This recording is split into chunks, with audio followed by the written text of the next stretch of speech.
አርእስተ ዜና።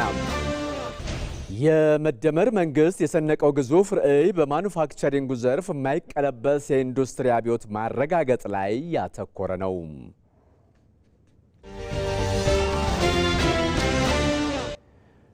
ጠቅላይ ሚኒስትር አብይ አህመድ በገበታ ለትውልድ የተገነቡ ፕሮጀክቶች ለአፍሪካ ምሳሌ ቢሆኑም ካለን ሀብት አንጻር የሰራነው ጅምር ነው አሉ።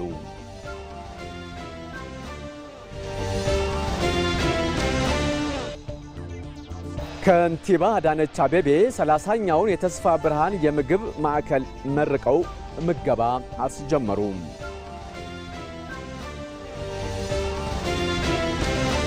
የኢትዮጵያ የባህር በር ባለቤትነት ጥያቄ ከዓመታት የዝምታ ዲፕሎማሲ ወጥቶ በቀጠናው የጋራ እድገትና የደህንነት ዋስትና ላይ ያነጣጠረ አዲስ ምዕራፍ ከፍቷል።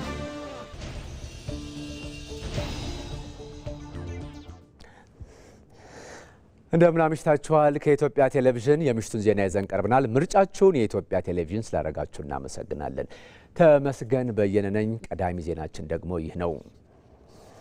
የመደመር መንግስት የሰነቀው ግዙፍ ራዕይ በማኑፋክቸሪንጉ ዘርፍ የማይቀለበስ የኢንዱስትሪ አብዮት ማረጋገጥ ላይ ያተኮረ ነው። የኢትዮጵያ ታምርት በሀገራችን የተጀመረውን መዋቅራዊ ኢንዱስትሪ ሽግግር እውን ማድረጊያ ንቅናቄም ነው። ሰለሞን ኃይለ ኢየሱስ ከጥሬ ዕቃ ሽያጭ ወደ መዋቅራዊ የኢንዱስትሪ ሽግግር ከውስጥና ከውጭ የሚመነጭ ተደራራቢ ጫና ግን ደግሞ የማይበገርና የማይቀለበስ ስኬት ኢትዮጵያ ችግሮችን እንደያመጣጣቸው እየመከተች አዲስ ታሪካዊ የለውጥ ምዕራፍ ከፍታለች። ሀገራችን በኢትዮጵያ ታምርት ሀገራዊ ንቅናቄ የኢንዱስትሪ መዋቅር ሽግግርን እውን ማድረግ ችላለች። ላለፉት 10 ዓመታት የኢትዮጵያ ኢኮኖሚ በበርካታ ተግዳሮቶች ተተብትቦ ከስጋት ወደ ስጋት ሲላጋ ነበር የቆየው። ከፍጆታ ያልተሻገረና ለገበያ ያልተረፈ የግብርና ምርትና ሰፊ የሥራ ዕድል መፍጠር ያልቻለ የአገልግሎት ዘርፍ የኢኮኖሚያችን መገለጫ ነበሩ። ሀገራችን ጥሬ ዕቃዎቿን በዝቅተኛ ዋጋ ለውጭ ገበያ እየሸጠች ያለቀላቸውን ምርቶች ግን በውድ ዋጋ መልሳ ስትገዛም ኑራለች። የንግድ ሚዛናችን ክፉኛ ተዛንፎ ዓመታትንም ተሻግሯል። በውጭ ምንዛሬ እጥረትና በመሰረተ ልማት ማነቆዎች በመቶዎች የሚቆጠሩ ፋብሪካዎች ስራ ማቆማቸው የቅርብ ጊዜ ትውስታችን ነው። የኢትዮጵያ የአምራች ኢንዱስትሪው ድርሻ ከጠቅላላው የሀገር ውስጥ ምርት ወይንም ጂዲፒ 6% ያልበለጠም ነበረ። ይህ ደግሞ እስከ 30 በመቶ ከሚደርሰው የእስያ ታይገር ኢኮኖሚ ሀገራት ይቅርና ከሳራ በታች ካሉት ሀገራት 12 በመቶ አማካይ ድርሻ ጋር ሲነጻጸር በእጅጉ ያነሰም ነበረ። ዛሬ ግን ያ የታሪክ ምዕራፍ ተቀይሯል። ያ የኢኮኖሚ ስብራት ዛሬ ወደ እድል ተለውጧል። ዝም ያሉ ፋብሪካዎቻችን ወደ መነቃቃት፣ የቆሙ ማሽኖቻችን ደግሞ ወደ ምርት ተመልሰዋል። ለመሆኑ ኢትዮጵያ ይህንን ማነቆ እንዴት ሰብራ ልትወጣ ቻለች? ርዕሰ ጉዳዩን ለትንታኔ መርጠነዋልና አብራችሁን ዝለቁ።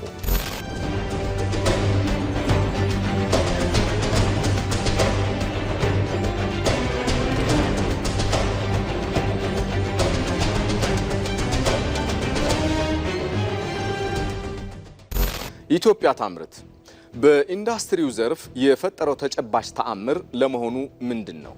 ኢትዮጵያ ዛሬ በታሪኳ አዲስና ብሩህ ምዕራፍ ላይ ትገኛለች። ከዘመናት የእርሻ ማሳዎች ትጋት ተሻግረን ዛሬ ላይ የኢንዱስትሪ ማሽኖች ድምፅ የምርት እንቅስቃሴ ምልክት ብቻ አይደለም፣ ታላቅ የኢኮኖሚ መዋቅር ሽግግር ጉዞ ብስራትም ጭምር እንጂ። ሽግግሩ የኢትዮጵያውያንን የጥረትና የጽናት ወርቃማ ታሪክ ዳግም የምናድስበት፣ የኢኮኖሚ ነፃነታችንን በገዛ እጃችን የምናጸናበት ታሪካዊ ክስተትም ነው። የመደመር መንግስት የሰነቀው ግዙፍ ራዕይ ኢትዮጵያን የአፍሪካ የብልጽግና ፋና በማድረግ ብቻ አይወሰንም። በማኑፋክቸሪንግ ዘርፍ የማይቀለበስ የኢንዱስትሪ አብዮት የማረጋገጥ አድማስ ተሻግሮ የሚመለከት ነው። ይህ በኢትዮጵያ ታምርት ንቅናቄ የተለኮሰው የኢንዱስትሪ ፋና ከምርት ውጤቶች በላይ የኢኮኖሚ ሉዓላዊነታችን መገለጫም ጭምር ነው። የውጭ ምንዛሬ እጥረትን ሰብሮ በሚሊዮን ለሚቆጠሩ ዜጎች የሥራ ዕድል ፈጥሮ ኢትዮጵያን የአፍሪካ የማኑፋክቸሪንግ ማዕከል የማድረግ ትጋት በተግባር መሬት የሚረግጥበት ነው።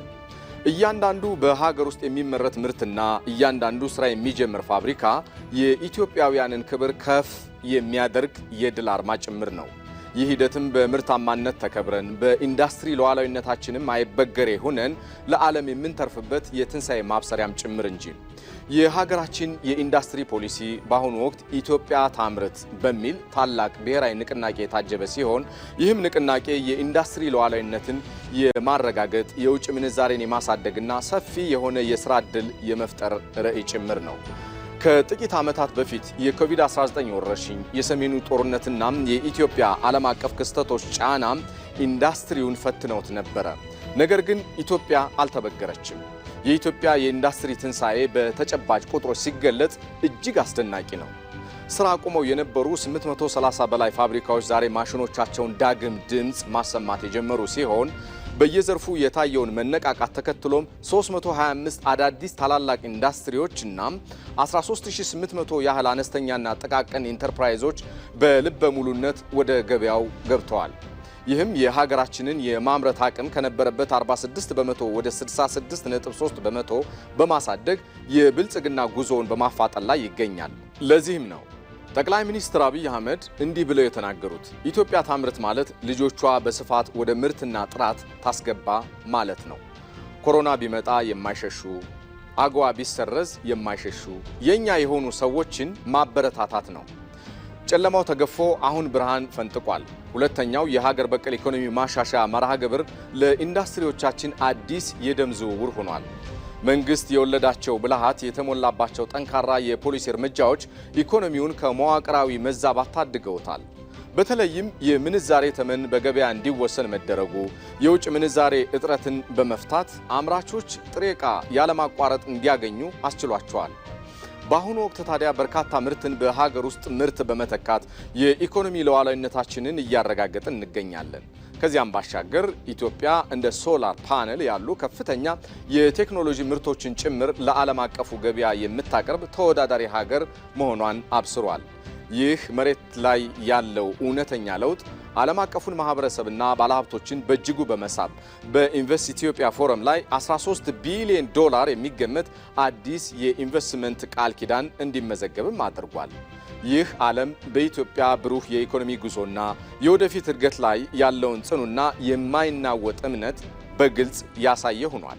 ኢትዮጵያ ዛሬ ላይ ቆማ ስትታይ ታዲያ የትናንትናውን የችግር ታሪክ ቀዳ ጥላ በተግባር የተደገፈ አዲስ የተስፋ ካባ ለብሳለች። ከ830 በላይ ፋብሪካዎቿን ከሞት አስነስተን በቢሊዮን ዶላሮች የሚቆጠር የውጭ ምንዛሬን አድነን ኢትዮጵያ ታመርታለች፣ ታከናውናለች። ጠቅላይ ሚኒስትር አብይ አህመድ በገበታ ለትውልድ የተገነቡ ፕሮጀክቶች ለአፍሪካ ምሳሌ ቢሆኑም ካለን ሀብት አንጻር ግን የሰራነው ጅምር ነው አሉ። ኢትዮጵያ ፈተናዎቿን ሁሉ በማለፍ በራሷ አቅም መልማቷን ትቀጥላለች ሲሉም ነው ጠቅላይ ሚኒስትር አብይ አህመድ የተናገሩት። ባየሙላት ሀገር መልኳና ህልውናዋ ልጆቿ በደከሙላትና በጣሩላት ልክ ይገለጣል። ያላትን ሀብት መረዳት፣ ቀድሞ ማሰብ፣ የተሻለውን መንገድ መከተልና በትውልዱ ጽኑ ጉልበት ወደ ተግባር መተርጎም ለሀገር ሁለንተናዊ እድገት ዋነኛ መሳሪያ ነው። ኢትዮጵያ ተፈጥሮ አስበልጣ የቸረቻትን ጸጋ በልጆቿ ላብና እውቀት ከፍ በማድረግ የተፈጥሮና ማህበራዊ ሀብቷን አበልጽጋ ለመጠቀም እየተጋች ትገኛለች። በሌሎች ሀገራት ያለውን የተሻለውን ማምጣትና በተግባር የመተርጎም ቁርጠኝነት ለሀገራዊ ብልጽግና መሰረት እየሆነ ነው። ከጥቂት ዓመታት በፊት አንድ ሀገር ለስራ ጉዳይ ሄጄ ያረፍኩበት ሪዞርት ያጓጓ ነበር። እኔ ክፉ አመላለኝ በሄድኩበት ሳይ ቶሎ የመቅናትና ወደዚህ ሀገር የማምጣት መሻቴ ከፍተኛ ነው እና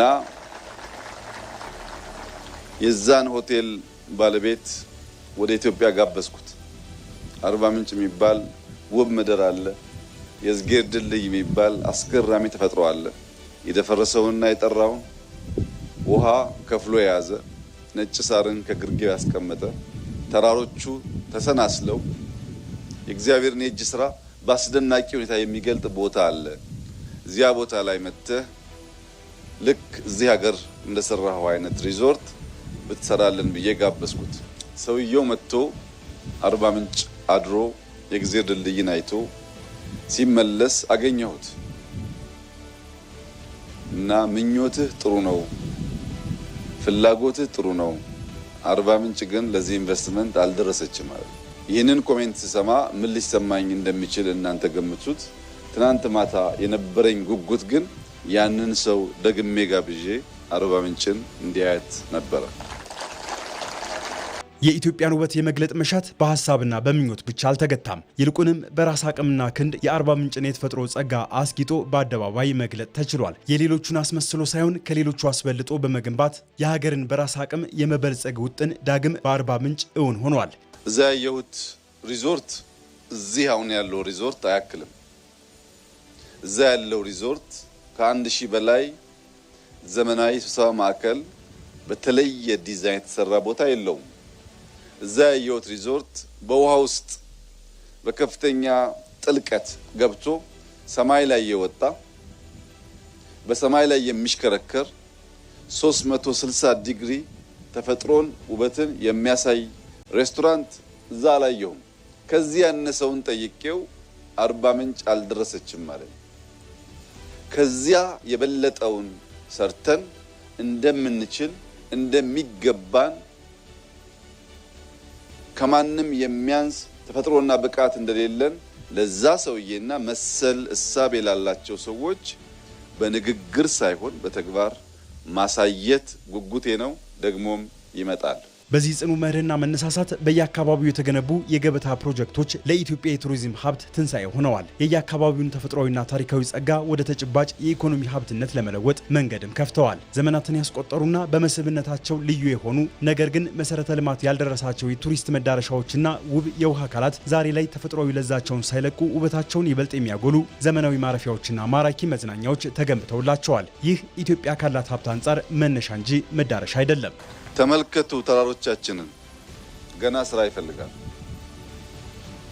ብዙ ከሚጠበቅብን አንድ አስቀምጠን በዚያ ፌሽታ የምንሰክር ከሆነ ማደግ አንችልም።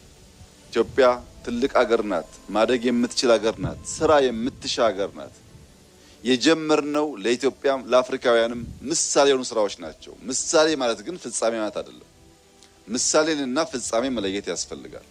ለሚቀጥለው ስራ ምልክት የሚሆን ነገር አቆየን እንጂ ወደ ፍጻሜ ገና አልተቃረብንም። በሁሉም የኢትዮጵያ አካባቢዎች እየለሙ ያሉ የተፈጥሮ ጸጋዎች ለውበት ብቻ ተብሎ አይደለም። የተደበቀውን ውበት ተምሳሌታዊ አድርጎ ከመግለጥ ባሻገር የጋራ ትርክት መገንቢያና ሰፊ የስራ ዕድል እንዲፈጥሩ በማድረግም ዘርፉ የኢኮኖሚው ዋነኛ ሞተር መሆን እንዲችል ፈር መቅደድ ነው። የኢትዮጵያ ያለፉት ዓመታት ሀብቷን የመግለጥ ስራዎች በየትኛውም ችግር ሳትገታ ፈተናዎቿን እያለፈች ወደ ብልጽግናዋ እየገሰገሰች መሆኑ ማሳያ ናቸው። የዜጎቿ ጥረትና የጋራ አቅም ጠንካራዋንና የብልጽግና ተምሳሌቷን ኢትዮጵያ እየገነባ ለመሆኑ ነጋሪ አያሻም።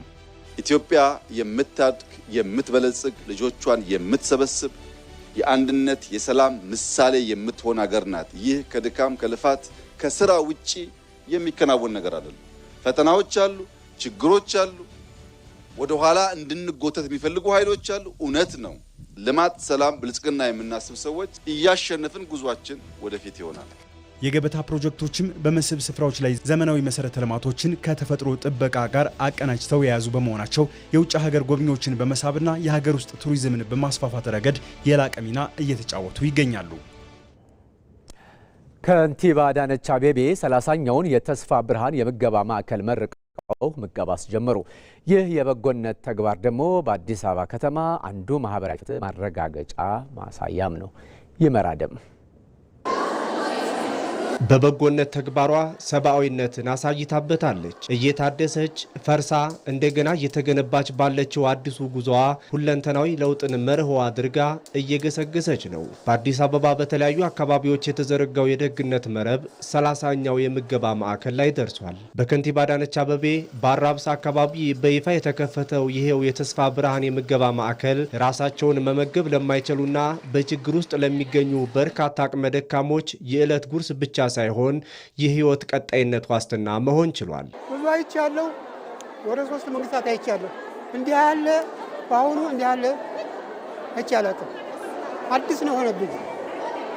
በደርግም አይቻለሁ። በደርግም ባህር ስላሴ ሁሉ አውቃለሁ። የአሁኑ በጣም የተለየ ነው። እኔ በጣም ሁሉ ነገር በአሁኑ ሁሉ ነገር ያገኘሁበት ነው። ከንቲባችን ያቆይልን፣ መንግስታችን ያቆይልን።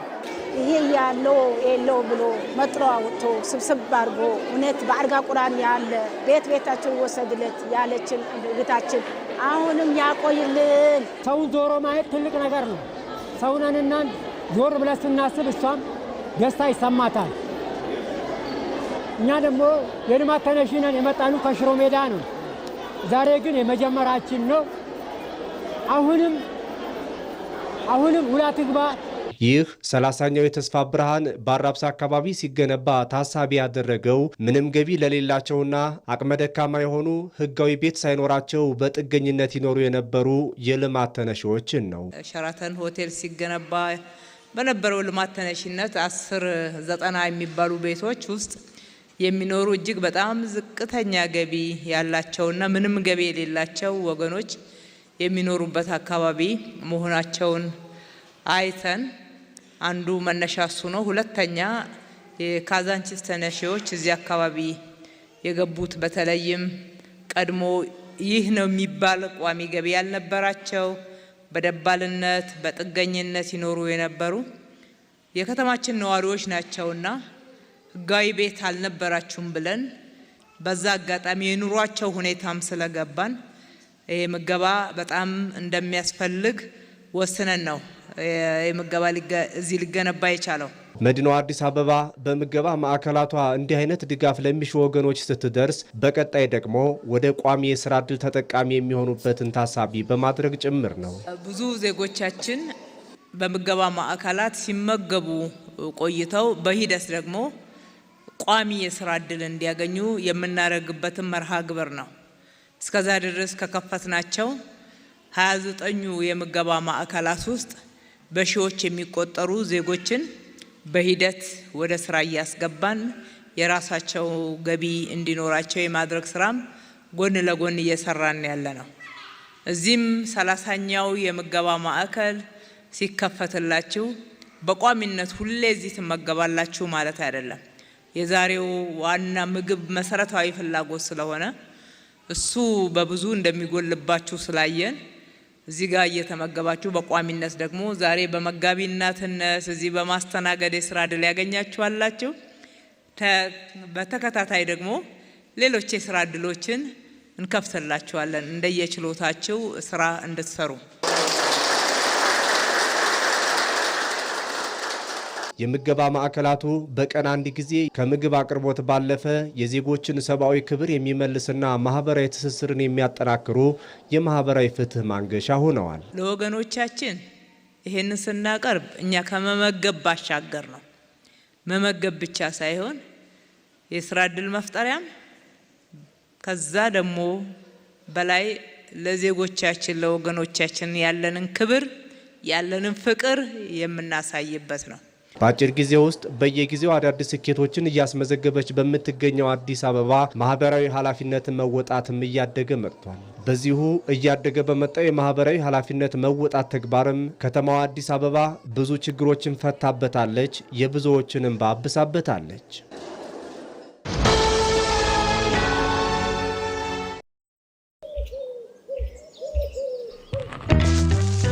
ቆይ አንዴ እንዳትሄድ ጠብቀኝ።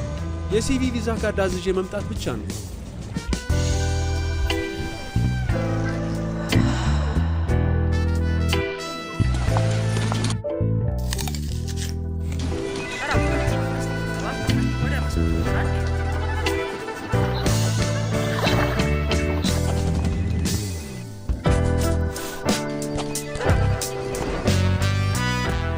ባንኮ በመዳፉ በያዙት ስልኮ ቤቶ ድረስ ከተፍ ይላል። ሰላም ጤና ይስጥልኝ። በማንኛውም ሰዓት በተመቸው ቀን ባሉበት ሆነው የኢትዮጵያ ንግድ ባንክን ቪዛ ካርዶን በስልኮ ማዘዝ ይችላሉ። የሲቢ ሞባይል ባንኪንግ መተግበሪያውን ይክፈቱ። ባንኪንግ የሚለውን ይክፈቱ። ቪዛ ካርድ ሰርቪስ የሚለውን ይምረጡ። ይፈልጉ ምትክ ወይም አዲስ መጠየቅ፣ የካርዶን አይነትና የሚወስዱበትን ቅርንጫፍ መርጠው ያረጋግጡ። ባንክ የሚመጡት ካርዶን ለመውሰድ ብቻ ነው። አሁኑኑ ያመልክቱ። በፍጥነት ካርዶን ይውሰዱ። የኢትዮጵያ ንግድ ባንክ፣ ሁሌም የሚተማመኑበት ባንክ። ከኢትዮጵያ ቴሌቪዥን የምሽቱ ዜና እንደቀጠለ ነው። የኢትዮጵያ የባህር በር ባለቤትነት ጥያቄ ከዓመታት የዝምታ ዲፕሎማሲ ወጥቶ በቀጠናው የጋራ እድገትና የደህንነት ዋስትና ላይ ያነጣጠረ አዲስ ምዕራፍ ከፍቷል።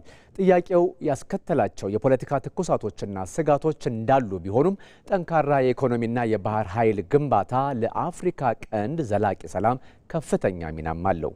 ወይንሸት ደጀኔ የኢትዮጵያ የባህር በር ባለቤትነት ጥያቄ መነሳት ብቻውን የሀገሪቱን የዲፕሎማሲ አቅም ማደግ ማረጋገጫን ይላሉ የዘርፉ ተንታኞች። ኢትዮጵያ ለዓመታት የነበራትን የዝምታ ዲፕሎማሲ ሰብራ የቀጠናውን የኢኮኖሚ ሞተር መሆኗን ተጠቅማ አማራጮችን በጠረጴዛ ዙሪያ ማቅረብ መቻሏ አዲሱ የዲፕሎማሲ ስኬቷን ያሳያል። ይህ ጥያቄ የኃይል አማራጭን ሳይሆን የጋራ እድገትንና የመደመር ፍልስፍናን መሰረት ያደረገ በመሆኑ በዓለም አቀፍ መድረክ ተደማጭነቷን ከፍ አድርጎታል። ወደብ ኢትዮጵያ ሲኖራ ወደቡ ብቻ አይደለም ወይንም ያ ወደብ ተሰርቶ እቃ ማመላለሻ ብቻ አይደለም። ከሱ ጋር ኢንፍራስትራክቸር ወይንም መሰረተ ልማቶች አብረው የሚነሱ አሉ። እነዛ በሚነሱበት ጊዜ ጅቡቲም፣ ሶማሊያም ሁሉም ተጠቃሚ ይሆናል። የዛ አካባቢ እድገት አብሮ ይነሳል ማለት ነው። ይሄ የኢትዮጵያ በር የባህር በር ማግኘት አካባቢውንም ያነሳል ማለት ነው። ከዛ በላይ ደግሞ የኢትዮጵያ ጥያቄ ሰላማዊነቱ በዓለም ላይ የተደገፈ ነው ማለት ስንል ምንድን ነው? በመልቲላተራል ወይንም ለምሳሌ ብሪክስ የሚባሉት ሀገሮች በሙሉ ይደግፋሉ። በዓለም ላይ ከሚታወቁ 3 ወይም 4 ሀያላን መንግስታት ውስጥ አንዷ ኢትዮጵያ ነበረች። የባህር በር ንግድ ሲነሳና ይሄ ሁሉ ትልቅ ታሪክ ያላት ሀገር የባህር በሯ የተዘጋበት መንገድ በጣም አሳዛኝ ነው። እኛ ያጣነው የባህር በር ብቻ አይደለም ማለት ነው። የነበረን በዓለም ደረጃ የነበረንንም ተስሚነት አብረን ስላጣን ዲፕሎማሲያችን የቆሰለበት ቦታ ነው ብዬ ነው የማምነው። ስለዚህ የባህር በርን መልሶ ማግኘት ወይም ደግሞ ለማግኘት የሚደረገው ጥረት የባህር በርን እንደ ኢንፍራስትራክቸር ማግኘት ብቻ አይደለም፣ ያንን ቁስላችንንም የሚያድን ነው፣ ማንነታችንን ሙሉ የሚያደርግ ነው። ያ ደግሞ ሲሆን በዓለም ላይ የሚኖረን ቦታ የሚኖረን ተሰሚነት የኛን ነገር በዲፕሎማሲያዊ መንገድ መልሰን የማግኘት አቅማችንንም ለዓለም አውጥቶ የሚያሳይ ስለሆነ አይ ቲንክ በእጅጉ ቦታችንን የሚያሻሽል ቢያንስ ወደ ነበርንበት ቦታ የሚመልሰን ነው ብዬ ነው የማምነው። እርግጥ ነው የባህር በር ጥያቄው በቀጠናው ላይ አዳዲስ የፖለቲካ ትኩሳቶችንና ስጋቶችን ቀስቅሷል። የአንዳንድ ጎረቤት ሀገራት ስጋትና አለመግባባቶች መፈጠራቸው ባይካድም የኢትዮጵያ በቀይ ባህር ላይ መገኘት ግን የረጅም ጊዜ የደህንነት ዋስትናን ሊቀይር የሚችል አቅም አለው። ኢትዮጵያ በባህር በሩ አካባቢ የምትገነባው የባህር ኃይል በቀይ ባህርና በኤደን ባህረ ሰላጤ ላይ የሚስተዋለውን የባህር ላይ ወንበዴነትና ህገወጥ እንቅስቃሴ ለመግታት ትልቅ ሚና ይኖረዋል። ቀጠናችን በጣም እየተረበሸች ነው ያለችው። ረባሾቹም አንዱ ይታወቃሉ። በእጅ አዙርም የሚሰሩ አሉ። ግብጽ አንደኛ ናት፣ ኤርትራ ሁለተኛ ናት። ሌሎችም በእነሱ ስር ሆነው በእጅ አዙር እየመጡ የሚበጠብጡ አሉ። እንግዲህ ይሄ ምንድነው? ያው የኢትዮጵያን ግዙፍነትና ከፍተኛነት ወይንም እያደገች መሄድ ለነሱ ላይ መቻቸው ይችላል። ለምን? ህዝባቸው እኮ ይጠይቃል። አምሹር እኔ ስገምት የኤርትራ ህዝብ ኢትዮጵያ ያለውን ኢትዮጵያ አውሮፓ የሆነች ስትሄድ እነሱ አንድም የተለወጠ ነገር የለም። የቀጠናውን አለመረጋጋት ለመፍጠር በጣም እየጣሩ ነው። ግን ይሄ ደግሞ እንደማይሰራላቸው የታወቀ ነው። በጠቅላላም እንደምናየው ምዕራቡም ሆነ በአሜሪካም ደረጃ የኢትዮጵያ አንከር ወይንም መሰረታዊ መሆን በአካባቢው ላይ አለ ኢትዮጵያ ደግሞ አካባቢ ውስጥ ሰላምም እንደማይኖር መረጋጋትም እንደማይኖር እየተረጋገጠ ነው። ኢትዮጵያ ወደድንም ጠላንም በዚህ አካባቢ ሀያል ሀገር ነች። እዚህ አካባቢ የሚፈጠረውን ችግር ከማረጋጋት አንጻር የሚስተካከላት ሀገር የለም። ሀገራት ሁሉ ተደምሮ ከኢትዮጵያ እኩል አይሆኑ። እጅግ ትልቅ ሀገር ነች ማለት ነው። እቺን ትልቅ ሀገር ወደ ባህር ዳርቻ ማውጣት አንደኛ ይሄንን እዚህ አካባቢ ባህር ዳርቻውን ሰላም ከማስከበር አንጻር ትልቅ ሚና አለው። ደግሞ ይሄ አካባቢ የቀይ ባህር አካባቢ ይሄ ገልፍ ኦፍ ኤደን አካባቢ ባቤል መንደብ አካባቢ ያለው ነገር የዓለም ሁሉ ትኩረት የሚስብ ነገር ነው። ስለዚህ ዓለም ከዚህ የሚፈልገውን ነገር ከማስከበር አንጻር ሰላም ከማምጣት መረጋጋት ከማምጣት አንጻር ኢትዮጵያ ትልቅ ሚና ስለሚኖራት ለሁሉም የዓለማችን ሀገራት የሚጠቅም ስራ መስራት ትችላለች። በአካባቢያችን ደግሞ አሸባሪዎች የሚፈጥሩትንም ጫና ከማረጋጋት አንጻር፣ ሰላም ከማውረድ አንጻር ትልቅ ሚና ይኖራታል ማለት ነው። አሁን ላይ የባህር በር ጥያቄ የፖለቲከኞች የጠረጴዛ ክርክር ብቻ አይደለም። የወደፊቷን ጠንካራና በኢኮኖሚ የደረጀች ኢትዮጵያን የመገንባት የዜጎችን የኑሮ ሸክም የማቃለል ጥያቄ እንጂ ይህንን ታላቅ ህልም በሰላማዊና በዲፕሎማሲያዊ መንገድ እውን ማድረግ ለአፍሪካ ቀንድ ዘላቂ ሰላምና መረጋጋት አዲስ መሰረት የሚጥል ይሆናል። ኢትዮጵያውያን በጋራ ስራ የሚጽፏቸው ትርክቶች ጠንካራ ሀገረ መንግስት ለመገንባት ሚናቸው የጎላ ነው። በተለይ ወጣቱ ትውልድ ታሪክን በመመርመርና እንደዚሁም ደግሞ በማወቅ ይህን ሂደት የመምራት የትውልድ ኃላፊነት ተጥሎበታል። መሐሪ ዓለሙ ዝርዝሩን ይዟል። ህብራዊነቷ የደመቀ ለጥቁሮች የነጻነት ፋና ወጊ የሆነች በምስራቅ አፍሪካ ቀንድ ላይ የምትገኝ አንዲት ስም አለች፣ ኢትዮጵያ። ይቺ ምድር ዝም ብላ በካርታ ላይ የተሳለች የድንበር መስመር አይደለችም። ይልቁንም በሺህ ከሚቆጠሩ ክሮች የተሸመነች፣ ያንዳንዱ ክር የራሱ ቀለም፣ የራሱ ወዝ፣ የራሱ ድምፅና ዜማ ያለው ውብ የጥበብ ማህደር ናት። ከሰሜኑ ቀዝቃዛና ታሪካዊ ተራሮች እስከ ደቡቡ ሞቃታማና ለምለም ሸለቆች፣ ከምስራቁ ሰፊ በረሃዎች እስከ ምዕራቡ ጥቅጥቅ ያሉ ደኖች ድረስ የተዘረጋው የህዝቧ ማንነት፣ የባህል ስሪትና የታሪክ አሻራ በዓለም መድረክ ላይ በቀላሉ የማይገኝ ታላቅ እሴት ነው። ይሁን እንጂ ይህንን ተቆጥሮ የማያልቅ የውበት ማንነት በቅርብ ለሚመለከተው ሰው አንድ እውነታ ግልጽ ሆኖ ይታያል። ብዝሃነት ልክ እንደ ባለ ሁለት ስለት ሰይፍ ነው። በአንድ በኩል መልካም ሆኖ ሲገኝ የሀገር ጌጥና ኩራት የመሆን አቅም አለው። በሌላ በኩል ደግሞ በአግባቡ ካልተያዘ የልዩነትን አጥር በማስፋት ለግጭትና ላለመግባባት መንስኤ ሲሆን ይስተዋላል። በታሪካችን ታላላቅ ምዕራፎች ውስጥ በጋራ የጻፏቸው ድሎች እንዳሉ ሁሉ በተለያዩ ዘመናትና በተለያዩ ምክንያቶች የተስተናገዱ አለመግባባቶችና ውስጣዊ ቅራኔዎችም አልነበሩም ማለት አይቻልም። የእነዚህን ቅራኔዎች መነሻ ግን የባህልና የቋንቋ መብዛት ሳይሆን ልዩነትን የምንረዳበትና የምንመዝንበት እይታ መዛባት ነው። በውይይት መፈታት የማይቻልበት የእርስ በርስ ጦርነት ውስጥ የሚያስገባን ጉዳይ ውስጥ ከገባን አንደኛ በኢኮኖሚ እንጎዳለን፣ አገር እናጣለን፣ እርስ በራሳችን ብዙ ህይወቶችን ልናጣ እንችላለን። ይሄ ሁሉ ሁላችንም ሊያጠፋ የሚችል ነው እና ብዙ ጊዜ ያነሳዋለሁ። ኢትዮጵያኖች በማንኛውም አይነት መልኩ ልንጣጣል የምንችል ህዝቦች አይደለንም። የኔ ብቻ ይቅደም፣ የኔ ታሪክ ብቻ ነው ትክክል፣ የሌላው ግን ስህተት ነው የሚሉ የተዛቡ ራስን ብቻ ያስቀደሙና የሌላውን ህልውና የዘነጉ እይታዎች በሰዎች መካከል ጥርጣሬን ዘር ሲዘሩ ኖረዋል። እንዲህ አይነቱ ጠባብ አስተሳሰብ የሀገርን ትልቅ ምስል ለማየት አይፈቅድም። ኢትዮጵያ የበርካታ ሃይማኖቶች፣ የብዙ ባህሎችና እሴቶች ታሪካዊ ትስስር ያለባት ምድር ናት። ክርስትናውና እስልምናው፣ ባህላዊ እምነቶቹና የአኗኗር ዘይቤዎቹ በአንድ ወንዝ ላይ እንደሚቀዱ ምንጮች ተሳስረው የኖሩባት ሀገር ናት። ነገር ግን ይህንን ታሪካዊ ትስስር ለጥላቻ ሳይሆን ለፍቅር፣ ላለመግባባት ሳይሆን ለአንድነት መሰረት አድርጎ መጠቀም ትልቅ ብልህነትና የልብ ስፋትን ይጠይቃል። የትላንትናውን ቅራኔ ዛሬም እየሳሉ መኖር የትውልዱን ጉዞ የኋሊት መጎተት እንጂ ወደፊት አያራምድም። ግራንድ ናሬሽን ሲባል ልክ እንደዚህ እንደምታዩት የተተበተበ ሁሉ ነገር ግራ አዳማ ምንድን ነው ሹምሽር ነው ምናምን ነው ከሚል ግራ ወደሚታይ ጥርት ያለ መነሻና መጨረሻ ወዳለው ነገር እንቀይረው ነው። ምን ቀይረው ነገር እንደዚህ ከሆነ አይፈታ፣ አይታሰር፣ አይበላ፣ ግራ የገባው ነው፣ አይነበብ። ይሄንኑ ትብታብ እንዲህ ብናደርገው ግን ቢያንስ መግቢያና መውጫው እናውቀዋለን። ወደዚህ እንውሰደው። ነገር ሁሉ ግራ ይሁን። ከነጠላ ወደ ገዢ ትርክት የመጣን እንደሆነ ቅድም ያየነው ትብትብ ያለው መንገድ መዳረሻው ወደሚታይ ወደዚህ መንገድ ይመልሰናል። ህዝቦቿ ሺህ ሆነው እንደ አንድ ሆነው እንደ ብዙ የሚኖሩባት ኢትዮጵያ የሚለው አገላለጽ የባዶ ቃላት ድርድር አይደለም። ይህ የዘመናት የአኗኗር ፍልስፍናችን፣ የአብሮነት ሚስጥራችንና የህልውናችን መሰረት ነው። በአንድ መንደር ውስጥ ሲከፋ አብሮ የሚያለቅስ፣ ደስታ ሲመጣ አብሮ የሚጨፍር፣ በችግር ጊዜ ማዕዱን የሚጋራ ህዝብ የጋራ እሴት አለው። ይህ የመቻቻልና የአብሮነት እሴት ለትውልድ እንዲተላለፍ ታዲያ ዛሬ ላይ ትልቅ ስራ ስራ መስራት ያስፈልጋል። ዛሬ ላይ ቆመን ወደ ነገ ስንመለከት ትልቁና ወሳኙ ኃላፊነት የሚያርፈው በወጣቱ ትውልድ ጫንቃ ላይ ነው።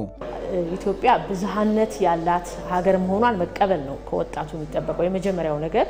ይሄ መልቲካልቸራል ዳይቨርሲቲው በኢትዮጵያዊ ማንነት ላይ አንዱ አንዱን መቀበል አለበት የሚለውን እሳቤ መገንዘብ ያስፈልጋል። እሱን በጥልቀት መረዳት ያስፈልጋል።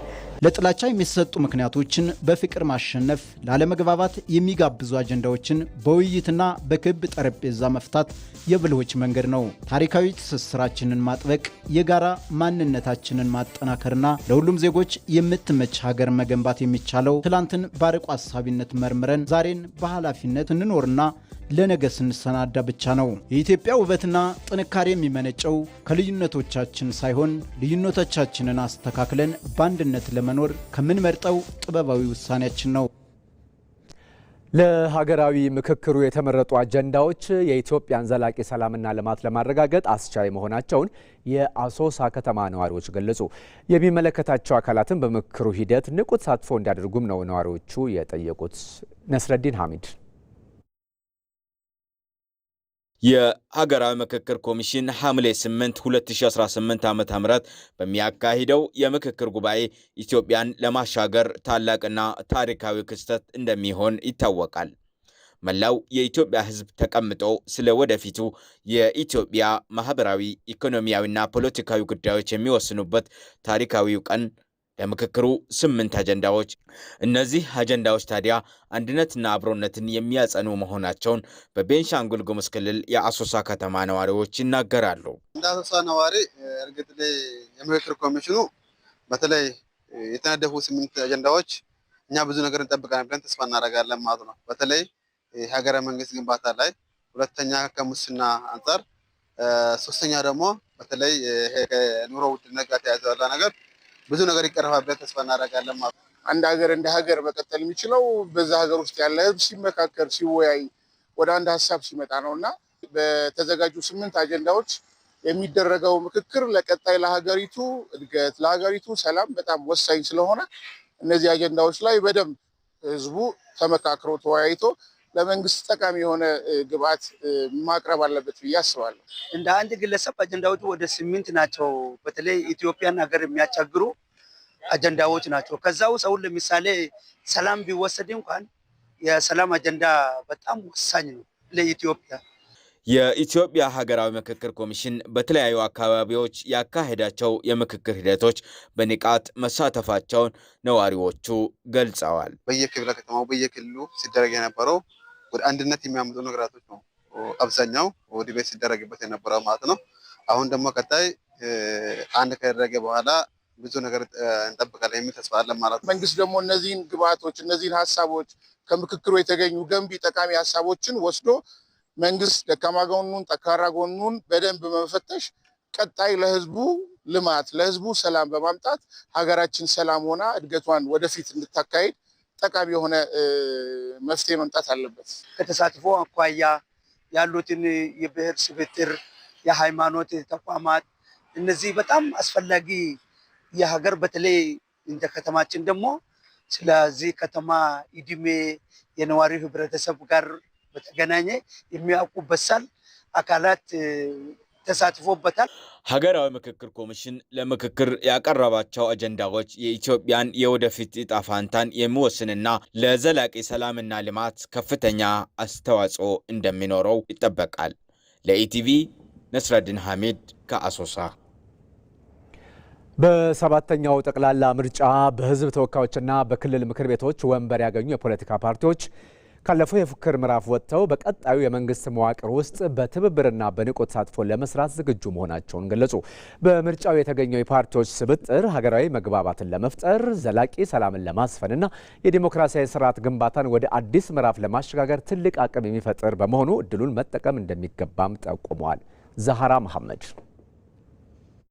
በሰባተኛው ጠቅላላ ምርጫ በህዝብ ተወካዮች ምክር ቤትና በክልል ምክር ቤቶች ወንበር ያገኙ የፖለቲካ ፓርቲዎች ለመረጧቸው ዜጎች ድምጽ ከመሆን ባለፈ በቀጣይ በሚመሰረተው የመንግስት መዋቅር ውስጥ ንቁ ተሳትፎ እንደሚኖራቸው ይጠበቃል። ፓርቲዎቹ ካለፈው የውድድር ምዕራፍ ወጥተው ወደ ትብብር መድረክ መምጣታቸው የኢትዮጵያን የፖለቲካ ምህዳር ከማሳደጉም በላይ የህዝብ ውክልናን በተሟላ መልኩ ለማረጋገጥ እንደሚያስችላቸው ይገልጻሉ። በዋናነት የህዝብ ድምጽ መከበር አለበት።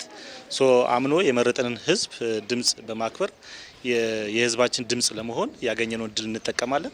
ስለዚህ የፖለቲካ ፓርቲዎች እንደ ጋራ ምክር ቤታችንን ያገኘነውን ድምጽ ፓርላማ በመግባት የህዝባችንን ድምጽ ለመሆን ወስነን ነው እየተንቀሳቀስ ያለን። እንደ ፓርቲ ያሸነፉት አካላት አሸናፊውን ተቀብሎ ያገኙትን ወንበር ህዝብ የወከላቸውን ገብተው ላለው ለተመረጠበት ዓላማ ለማሳካት ሁሉም ጥረት ማድረግ አለበት።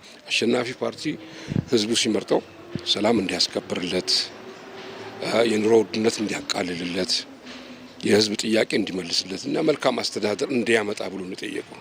ይህን ለማድረግ የእሱ ብቻ በቂ አይደለም። የተሸነፈውም ያሸነፈውም ሁሉ ተባብሮ ይህንን ሰላማዊ ሂደቱን ይህን ውጤት ተቀብሎ ለተግባራዊነት እንዲቀሳቀሱ ነው የምለው። ቀድሞ ነገር ፓርቲዎች የተቋቋሙት ለሀገር የሆነ ነገር በጋራ በመሰባሰብ ለማበርከት እስከሆነ ድረስ ሀገራዊ በሆኑ ጉዳዮች ላይ በማንኛውም ጊዜ ሪጋርድለስ ኦፍ ዋት በጋራ መስራት ላይ ወደ ኋላ ማለት የለባቸውም። ይህ በምርጫው የተገኘው የፓርቲዎች ስብጥር በተለይም ሀገራዊ መግባባት ለመፍጠርና ዘላቂ ሰላምን ለማስፈን እንደ ትልቅ አጋጣሚ ተወስዷል። ከዚህም ባለፈ ልዩነቶችን በውይይት እየፈቱ በጋራ መስራት በምክር ቤቶች ውስጥ የሚወጡ ህጎችና የሚቀረጹ ፖሊሲዎች የሁሉም የህብረተሰብ ክፍል ድምጽና ፍላጎት የተንጸባረቀባቸው እንዲሆኑ ያስችላል። በመንግስት ምስረታው ኢትዮጵያዊ ነን፣ ያለችን ሀገር አንድ ነች። በሚቻለን ሁሉ ለዚች ሀገር ከመስራት ወደ ኋላ አንልም። ሚኖረንም መኖር የሚገባው ሁኔታ ይሄ ነው። ምክንያቱም ሌሎች ጥያቄዎች ቢኖሩንም በጠረጴዛ ዙሪያ የምንነጋገረው የምንፈታው እንጂ ለሀገር ከመስራት ለሀገር ከማሰብ የሀገርን ነገር ከማስኬድ ወደ ኋላ ሊለን አይገባም። በቀጣይ እንግዲህ መንግስት ምስረታ ይኖራል። ቀጣይ በባለፈው ባገኘነው ልምድ የበለጠ አብሮ ለመስራት በትብብር በአንድነትና በጋራ ለመስራት ወስነን ነው እየተንቀሳቀስን ያለ ነው። በመንግስት ምስረታ ውስጥ የሚገቡ ሰዎች ካፓሲቲ ከግንዛቤ መግባት አለበት። የሚችሉ ሰዎች በትክክለኛ ሪክሩትመንት ፕሮሰስ መግባት መቻል አለባቸው። ፓርቲዎችም እዚህ ላይ የራሳቸው ድርሻ እንዲኖራቸው ያስፈልጋል። ከፉክክር ወደ ትብብር መሸጋገር ለሀገር ሁለንተናዊ እድገትና ለኢኮኖሚ መረጋጋትም ያለው ጠቀሜታ የላቀ በመሆኑ ፓርቲዎች በትብብር መንፈስ ወደ መዋቅሩ ሲገቡ አዳዲስ የፖሊሲ አማራጮችና ልዩ ልዩ እውቀቶችን ይዘው ስለሚመጡ የጋራ ሀገራዊ ፕሮጀክቶችና የልማት እቅዶችን በላቀ ብቃት ለመፈጸም ምቹ ሁኔታ ይፈጥራል። ይህ አይነቱ አሰራር የመንግስትን አገልግሎት አሰጣጥ ከማሻሻሉም በላይ በሀገር ግንባታ ሂደት ውስጥ ሰፊ አሳታፊነትንም ያረጋግጣል።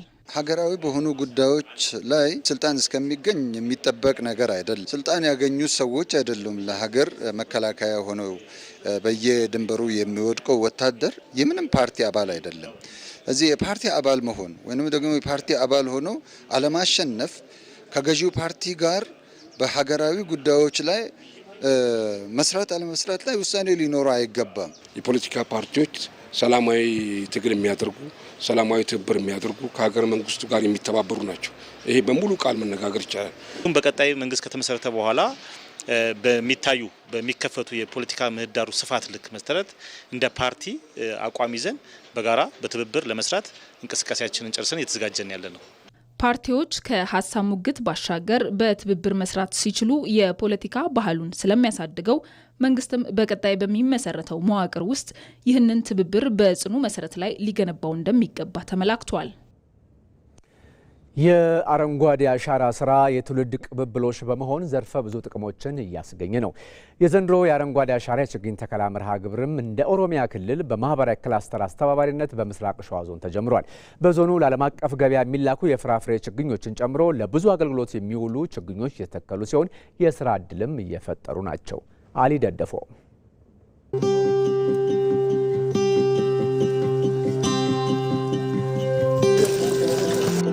ኢትዮጵያ በአረንጓዴ አሻራ መርሃ ግብር ከፍተኛ አስተዋጽኦ ለዓለም እያበረከተች ትገኛለች። በ2018 የአረንጓዴ አሻራ መርሃ ግብር በኦሮሚያ ክልል በምስራቅ ሸዋ ዞን ቦሴት ወረዳ ከፍተኛ አመራሮችም ተገኝተው ይሄን የ2018 የአረንጓዴ አሻራ መርሃ ግብሩን ተግባራዊ እያደረጉና ችግኝ እየተከሉ እንዲሁም እየተንከባከቡ ይገኛሉ። የአረንጓዴ አሻራ መርሃ ግብር ከዚህ በፊት ባለፉት ዓመታት በተለይም ከለውጥ ወዲህ የለውጡ መንግስት ወደ ህዝቡ ያመጣቸው ትላልቅ ከሚባሉ ኢኒሼቲቮች አንዱ ነው። ከዚህ በፊት በህዝባችን ዘንድ የነበረውን በባህሉ በእሴቱ ዘንድ የነበረውን የመረዳዳት የመተባበር በጋራ በመሆን አካባቢን የማልማት እሴት ተጠቅመን በመደመር መንግስት እንደተቀመጠው በጋራ ሆነን አካባቢያችንን የመለወጥ ስራ ስንሰራ ቆይተናል። ባለፉት ዓመታት የተሰሩ ስራዎች በጣም ከፍተኛ ለውጥ አምጥተዋል። በተለይም በአረንጓዴ አሻራ የሰራናቸው ስራዎች ከዚህ በፊት ተራቁተው የነበሩ መሬቶችን መልሰው እንዲለሙ የተለያዩ አትክልቶች ተተክለው በህዝቡ ተሳትፎ ከፍተኛ የደን ሽፋናችን ከፍ እንዲል አስተዋጽኦ አድርገዋል። በኦሮሚያ ክልል ምስራቅ ሸዋ ቦሴት ወረዳ አካባቢው ሞቃታማ ከመሆኑ የተነሳ የተለያዩ ችግኞች እንደምታዩት ተተክለው ጥሩ የሆነ የአየር አስተዋጽኦ በማድረግ ከፍተኛ ሚና እየተጫወቱ ይገኛል። ብዙ አይነቶች ተክል እዚህ ሰፈር ተተክሏል። ከዚህ ብዙ የእንትንም ዝናብም በጥሩ ሁኔታ እያገኘን ነው እና ጥሩ ነው። በየጊዜው የውሃ ማጠጫ እንትን ፕሮግራም አለን። በየጊዜው እያጠጣን ህዝቡንም ተጨባጭነቱን እንዲማሩ እየነገርን እያጠጣን እያንከባከብን ነው ያለ ነው። ይህን አረንጓዴ አሻራ ዘንድሮ ያው 8ኛው ዓመቱን ይዘናል።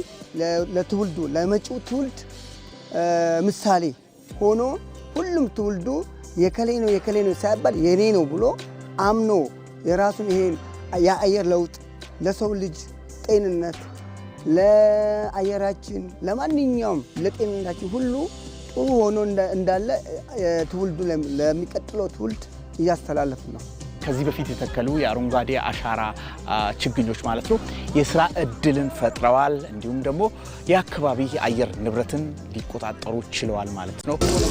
በመትከላችን ደግሞ አየር ንብረቱ ተቀይሯል። የጠፉ ወንዞች ተመልሰዋል፣ ምንጮች ተመልሰዋል። ለ12000 ስራ አጥ ነበር ስንፈጥር የነበረው ዘንድሮ 58000 ደርሰናል ማለት ነው። በየአመቱ ቁጥሩ እየጨመረ የስራ እድል እንትኑ እየጨመረ አይነቱም ብዛቱም እየጨመረ ነው የመጣው።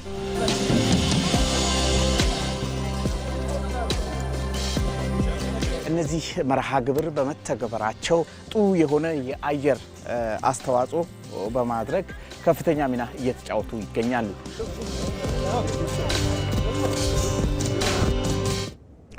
በሌላ በኩል በኦሮሚያ ክልል ባለፈው ዓመት በክረምት የበጎ ፈቃድ አገልግሎት ከ100 ቢሊዮን ብር በላይ ወጪ ማዳን ተቻለ። በኦሮሚያ ክልል ምስራቅ ሸዋ ዞን ቦሰት ወረዳ 2018-19 የክረምት የበጎ ፈቃድ አገልግሎት መርሃ ግብር በይፋ ተጀምሯል። አሊ ደደፎ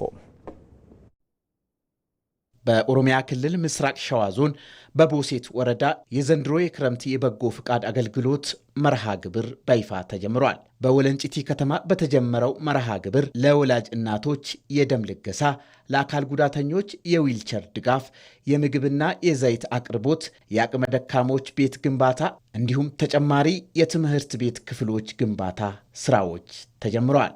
መርሃ ግብሩን ያስጀመሩት የክልሉ ማህበራዊ ክላስተር አስተባባሪ አቶ ሳዳት ነሻ የበጎ ፍቃድ አገልግሎት ዜጎች በአብሮነትና በአንድነት በመቆም የማህበረሰቡን ችግሮች የሚፈቱበትና የወገን አለኝታነትን የሚያሳይ የኢትዮጵያውያን የቆየ ባህልና እሴት መሆኑን ገልጸዋል። በኦሮሚያ ክልል ባለፉት ዓመታት በተሰራው የክረምት የበጎ ፍቃድ አገልግሎት ከ100 ቢሊዮን ብር በላይ የሚገመት የመንግስትና የህዝብ ገንዘብ ማዳን መቻሉን አስታውሰዋል። ከኒ ተጃጀለ ለሙማ ሐዋስኒ ኬኛ በሮታ የበጎ ፍቃድ አገልግሎት ዜጎቻችን እርስ በርስ ሲተጋገዙበትና ሲረዳዱበት የነበረ የሀገራችን ባህል ነው። ይህ የመደመር ባህላችን ዘርፈ ብዙ ችግሮችን የሚፈታ ነው። እኛም እንደ ክልላችን ባለፉት ዓመታት በሰራናቸው የበጎ አድራጎት ስራዎች አንደኛ ደረጃ ትምህርት ቤቶች ተገንብተዋል፣ ደም ተለግሷል፣ ለአቅመ ደካሞች ቤት ተገንብቷል፣ እንዲሁም ታድሷል። በአጠቃላይ ዘርፈ ብዙ ስራዎችን የተከናወኑ ሲሆን ይህም በብር ሲገመት ከ100 ቢሊዮን ብር በላይ ወጪ ቀንሷል። አሁንም ህዝባችን እርስ በርስ ከተጋገዘና በአንድነት ከቆመ ብዙ ስራዎችን ከመንግስት ጎን በመሆን መተግበር እንደምንችል አንዱ ማሳያ ነው። የምስራቅ ሸዋ ዞን አስተዳዳሪ አቶ አባቦ ዋቆ በበኩላቸው በዞኑ ባለፉት ዓመታት 154 ትምህርት ቤቶችና 2000 የአቅመ ደካሞች ቤቶች መታደሳቸውና ሌሎች ዘርፈ ብዙ የበጎ አድራጎት ስራዎች መከናወናቸውን ጠቅሰው በዘንድሮ መርሃ ግብርም ሙሉውን ማህበረሰብ ባካተተ መልኩ በበለጠ ትኩረትና ዝግጅት እንደሚተገበር ተናግረዋል። ውጂ ከነተጃጀለ ለሙማቲን ከራጉቱ ጉዲናቲን ሐዋሳ በላ እርማችሴ በክረምት የበጎ ስራ በዞናችን ሁሉንም ማህበረሰብ ባሳተፈ ዘርፈ ብዙ ማህበራዊ ችግሮች ተፈተዋል። በአጠቃላይ የተሰሩ የበጎ ስራዎች በመንግስት አቅም ብቻ ተሰርተው የህዝብን ችግር የሚፈቱ ባለመሆናቸው በአብሮነት የህዝብን ጥያቄ ሊፈቱ ችለዋል። 154 የቦረቦሩ ትምህርት ቤቶች ተገንብተዋል። 2000 የአቅመ ደካማ ቤቶች ተሰርተዋል። እንዲሁም ሌሎች ማህበራዊ የበጎ ስራዎችም ተሰርተዋል። ዘንድሮም የበለጠ በህዝብ ተሳትፎ በዞኑ 13 ወረዳዎች የምንተገብር ይሆናል። በክረምት በጎ ፍቃድ አገልግሎት ተጠቃሚ የሆኑ የዞኑ ነዋሪዎችም ያሉባቸውን ችግሮች ለመፍታት እንደረዳቸው ተናግረዋል። በጣም ተቸግሬ ነበር፣ ግን ከዚህ በኋላ ደግሞ ዊልቸርም አግኝቶልኛል። ዳይፐር በቀን 5 ዳይፐር 6 ዳይፐር የሚጨርሰው እግዚአብሔር አለ ከዛ በኋላ ማለት ነው። እና በጣም ነው የማመሰግነው ለዚህ ያለ ደብተርም እስክሪብቶም ልጆቻችን እንዲማሩ በቃ አንዳንድ ነገሮች ያነሱንን የጎደሉንን ብዙ ነገሮች አሉ እግዚአብሔር ይመስገን። እና አሁንም ደግሞ ይሄን ስለረዳችሁን በጣም ነው የምናመሰግነው። በበጎ ፍቃድ አገልግሎት ደም ሲለግሱ ያገኘናቸው ዜጎችም በበጎ ፍቃድ መሳተፋቸው እንዳስደሰታቸው ገልጸዋል። በአደጋ ምክንያት እናቶች ሲወልዱ በተለያየ በሽታ ውስጥ ያሉ ሰዎች ደም የሚፈልጉ ብዙ አሉ። ስለዚህ ደም በመለገስ የእነሱን ሕይወት እንድናድን ነውና ያው እኔ ደም ስሰጥ ዛሬ ብቻ አይደለም በተከታታይ በ3 ወር ሰጣለሁ ለሚሞቱ እናቶች ደም እጥረት ለዛ ብዬ ነው። ከጀርባዬ ይህ የምትመለከቱት የአቅመ ደካሞች ቤት ነው። ከ200 በላይ የሚሆኑ አባወራዎች እዚህ አካባቢ የቤት ግንባታ እየተገነባላቸው መሆኑና ዛሬ የተጀመረ ሲሆን በዚህ ከተማ እንግዲህ በርካታ የበጎ ስራ ትግበራዎች ተከናውነዋል ማለት ነው። ለዘገባው አሊ ደደፎ ነኝ ከምስራቅ ሸዋ ቦሴት ወረዳ ወለንጭቲ ከተማ። ዜና እረፍት። አንጋፋው አርቲስት ራሄል ዮሐንስ ከዚህ ዓለም በሞት ተለየች። ከ10 በላይ የሙዚቃ አልበሞችን ለሕዝብ ያደረሰችው አርቲስት ራሄል ዮሐንስ ስለ አየር ኃይልና ስለ ሀገር ፍቅር ባዜመቻቸው ሙዚቃዎቿ ተለይታ ትታወቃለች። መሀሪ አለሙ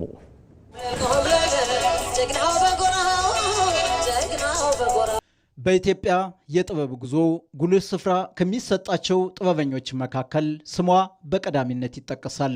ሙዚቃን ለብቻዋ ብቻ ሳይሆን ከሌሎች ከያንያን ጋርም በመግባባትና በጋራ ለዛ ባለው ድምጿ ጥበብን እንካችሁ ያለቻቸው ስራዎቿ በኢትዮጵያውያን ልብ ውስጥ ሊረሱ የማይችሉ ናቸው። ድምፃዊት ራሄል ዮሐንስ በ1970ዎቹ አንቺ ባለድሪ የተሰኘውን የመጀመሪያ አልበሟን ለሕዝብ ያደረሰች ሲሆን በ1980ዎቹ መጀመሪያም ከሌሎች ከያንያን ጋር የተጫወተቻቸው ስራዎቿም በሕዝብ ዘንድ ከፍተኛ ተወዳጅነትን አትርፈውላታል።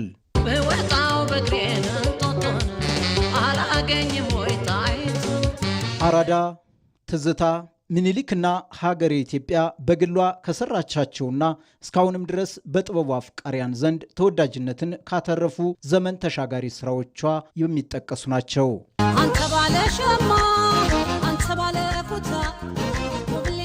አርቲስት ራሄል ከ10 በላይ አልበሞችን ያሳተመች ሲሆን የዜማ ደራሲ እንደነበረችም የጥበብ ታሪኳ ያስረዳል። በአዲስ አበባ ካሳንቺስ ግቢ ገብርኤል አካባቢ ሚያዝያ 27 1939 ዓ.ም የተወለደችው ራሄል በልጅነቷ መንፈሳዊ ትምህርትም ቀስማለች። አንደኛ ደረጃ ትምህርቷን በአስፋወሰን ትምህርት ቤት አጠናቃለች። ገና በልጅነቷ የበረራ አስተናጋጅ የመሆን ህልም የነበራት ቢሆንም በሂደት እስከ ጄኔራል ማናጀርነት በመድረስ በሆቴልና ቱሪዝም ዘርፉ ተሰማርታ እንደነበርም የህይወት ታሪኳ ያሳያል። አርቲስት ራሄል በዚሁ የሙያ ዘርፍ መሰማራቷ ወደ ሙዚቃው ጥበብ እንድትቀላቀል በር እንደከፈተላትም ይነገራል።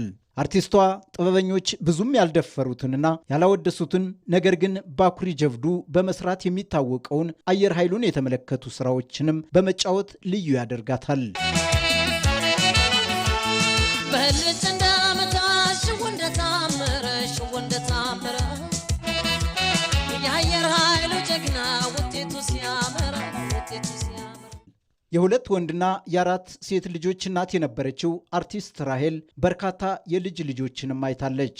ልጆቿንም በስነ ምግባር ለማሳደግ ያሳየችው ጥረትና ጥንካሬ በወቅቱ በግጥምም ጭምር እንዲህ ተብሎ ተመስክሮላታል። አዝማሪ ይሏታል ራሄል ሆዴን፣ አዝማሪ ይሏታል ጭንቄ ራሄልን፣ ልጆች ለማሳደግ ያደረገችውን። እንዲህም ተብሎላታል። የአንጋፋዋ ድምፃዊት ራሄል ዮሐንስ ህልፈተ ህይወት በዛሬው ዕለት የተሰማ ሲሆን በኢትዮጵያ የሙዚቃ ታሪክ ሊረሱ የማይችሉ ተወዳጅ ስራዎችንም አበርክታለች። ኢትዮጵያን ሁሉን እህት ወንድሞች በደስታ በሐዘን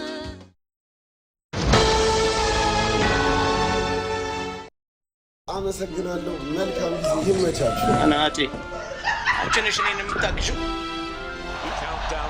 Game on. Fernandez.